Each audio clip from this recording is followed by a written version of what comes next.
nama saya Josephina Dia Pangestu. Saya Dylan Manuel Victor. Saya Radisa Alzira Firna. Kami dari SMA Negeri 3 Luwu. Saat ini kami akan menjelaskan tentang infeksi pada saluran kemih dan cara-cara mencegahnya. Infeksi saluran kemih atau biasa disebut ISK adalah infeksi pada salah satu bagian dari sistem kemih. Infeksi saluran kemih pada umumnya lebih sering terjadi pada wanita.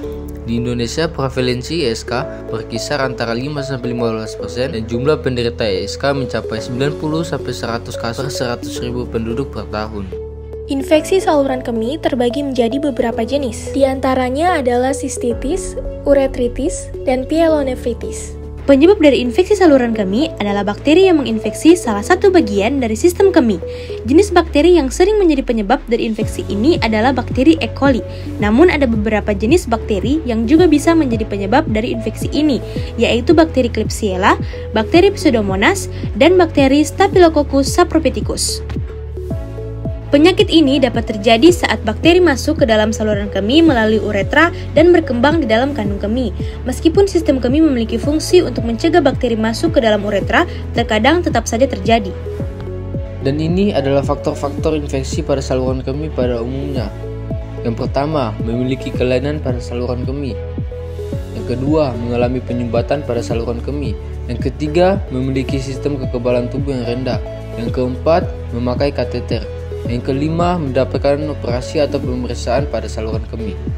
Penyakit ini pada umumnya terjadi pada wanita, dan banyak wanita terkena penyakit ini lebih dari satu kali selama hidupnya. Dan berikut adalah beberapa faktor yang dapat meningkatkan risiko penyakit ini pada wanita, yaitu yang pertama, aktif secara seksual. Yang kedua, anatomi tubuh wanita yang memiliki uretra lebih pendek daripada pria. Yang ketiga, menggunakan alat jenis kontrasepsi tertentu. Yang keempat, sudah menopause.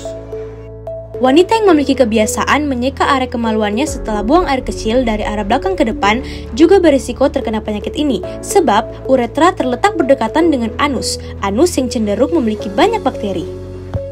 Berhubungan intim juga bisa menjadi penyebab bakteri masuk ke dalam saluran kemih, selain dari kebiasaan jorok setelah buang air kecil. Oleh karena itu, membersihkan area kemaluan setelah melakukan hubungan intim merupakan hal yang sangat penting. Berikut beberapa gejala umum infeksi saluran kemih. Yang pertama, sering merasa ingin buang air kecil. Yang kedua, alat kelamin terasa terbakar saat buang air kecil. Yang ketiga, urin berwarna merah seperti darah, serta berbau tidak sedap dan menyengat. Yang keempat, perut terasa kram seperti tertekan, serta demam dan menggigil. Dan pengobatan untuk penyakit ini yang paling umum adalah dengan pemberian antibiotik. Obat ini mampu membunuh bakteri sehingga menuntaskan infeksi yang terjadi. Namun, pastikan untuk menghabiskan antibiotik sesuai resep dari dokter agar infeksi bakteri tuntas dan tubuh tidak resistensi obat nantinya. Selain itu, perlu juga untuk mengkonsumsi lebih banyak air putih agar bakteri bisa hilang dari saluran kemih. Lalu, bagaimana sih cara pencegahannya? Yaitu dengan tidak menahan buang air kecil. Selalu membersihkan alat kelamin secara bersih setelah buang air, sering minum air putih agar buang air kecil secara teratur, serta hindari memakai produk pembersih wanita yang menyebabkan iritasi, contohnya yang mengandung parfum. Jadi, jika kamu sampai mengalami gejala-gejala yang sudah kita sebutkan tadi, segera lakukan pemeriksaan medis agar kemungkinan terjadinya komplikasi dapat dicegah. Sekian dari kami, semoga video ini dapat membantu teman-teman sekalian untuk mencegah dan menghindari terkenanya penyakit ini. Wassalamualaikum warahmatullahi wabarakatuh. Salam sejahtera, Om Swastiastu. Nama budaya, salam kebajikan, salam Pancasila. Abadi. SMA Negeri 3 Luwu, cerdas ilmunya, cerdas akhlaknya.